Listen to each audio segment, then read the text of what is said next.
All right, so we do have a direct to look forward to this week. In fact, it's tomorrow. And most of us figured this was going to happen considering the confidentiality date that was going to be expiring for this controller, this accessory that Nintendo had set up with the FCC would be running up on Friday. So either Nintendo was going to reveal it in the next couple of days or the FCC was going to through paperwork. Looks like Nintendo's going to be doing that here tomorrow, as we do have a direct that will be about 40 minutes. And I wanted to quickly go over, I guess, what Nintendo is looking to announce here.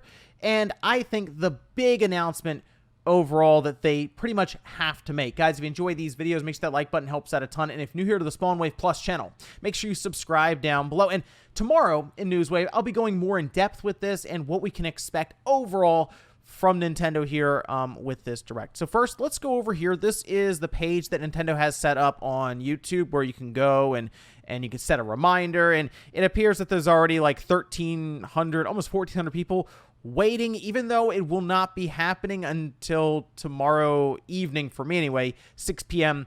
Eastern time. So we're still more than 24 hours away, but people already have it set up ready to go. We can see here September 23rd, 3 p.m. Pacific, 6 p.m. Eastern time. So go ahead and punch that in to whatever time zone converter you need to figure out what it is in your area in terms of the time. I know in Europe, I think it's like Germany, for example, it's like midnight. So yeah, it's going to be a late one for some people in the world. It says tune in for a direct live stream featuring roughly 40 minutes of information focused mainly on Nintendo Switch games launching this winter. Some people saw that and they said, oh, so it's like just the next month or two, or really going into like December, right? This year, basically. Well, technically, no. And see, the way that these companies use these time periods or just like these windows where they say seasons like winter, well, technically winter, I believe, doesn't end until like the third week of March next year. So this essentially is saying, hey, we're going to be focusing mainly on, yes, games coming out this year, 2021, as we head into the holiday and the first quarter of 2022. So I think that broadens the overall approach that they can take here rather than say, yeah, we're just going to be focusing on games coming out in 2021. Oh, and maybe there's that one other announcement we're going to throw in there at the end to get people hyped up for the future of the Switch and what we're working on. Now, they're probably also going to be doing stuff January, February, and then also into March. And yes, there could still be that big announcement at the end or somewhere in the middle or something just to get people hyped up for stuff coming a year or two down the road. So a lot of stuff could be here since it is also going to be 40 minutes long. Typically, I look back, the last big September General Direct that we had was 2019. That was also at 6 p.m. Eastern time. So this appears to be fairly standard in terms of when they are having it in the day for their September Directs. Remember last year they had like a mini and they had a Pokemon Direct. It was kind of broken up. This just straight up bigger General Direct to look forward to here. And the announcement that I think Nintendo has to make here, because there's a lot of doubt around this game currently, and that's Bayonetta 3. Now, most likely, this direct is going to start, and it's going to start with a rating at the beginning that says rating pending, or RP, to mature. Once you see that, it seems like we're going to be working towards a Bayonetta 3 reveal and hopefully an announcement as to when they are targeting the release.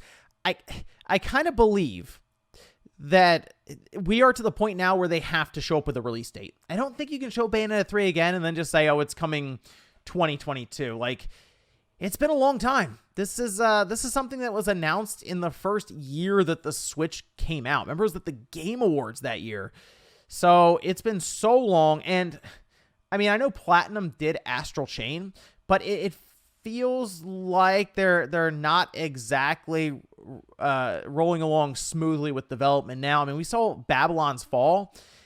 Not the best thing to show to really provide a lot of confidence to people who are hoping to see Bayonetta 3 and hoping that Bayonetta 3 is good when it is shown. So I feel like this is the time to set those concerns aside and just show the game again. Acknowledge that the game exists, because now it seems like we have what Kamiya going around to interviews and saying, don't worry about it.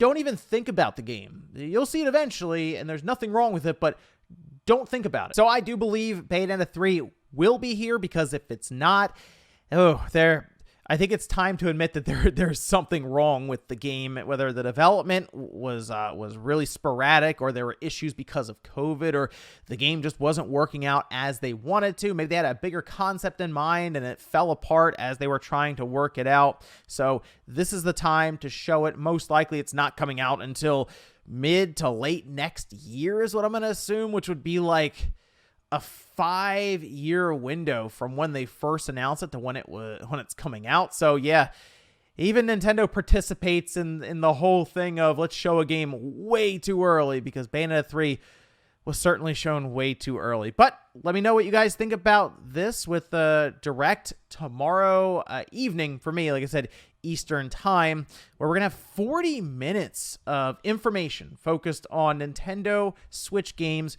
heading into March 2022. Like I said, winter time, so the next 5 months, 6 months maybe even, as we go along. Thanks guys for watching, and I'll see you next time.